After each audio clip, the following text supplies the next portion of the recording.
This is the Grillman heavy duty 18-inch barbecue grill cleaner, and look how heavy duty it is. So it also has a scraper here as well with these notches too. It's going to make your grill look good as new. It also has these 3 stainless steel wires to clean your grill very efficiently and easily. It has a nice ergonomical handle for ease of use, as well as this holder too. Let me show you how it works. The first thing you should do is get your grill super hot so it's easy to clean.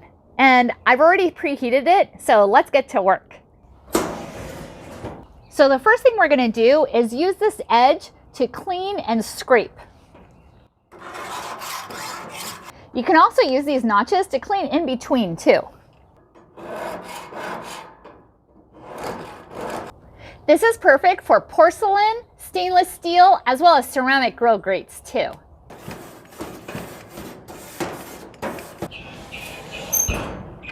After you're done cleaning your grill, just put this in hot soapy water and all the gunk is going to come off. Then you can hang it up to dry.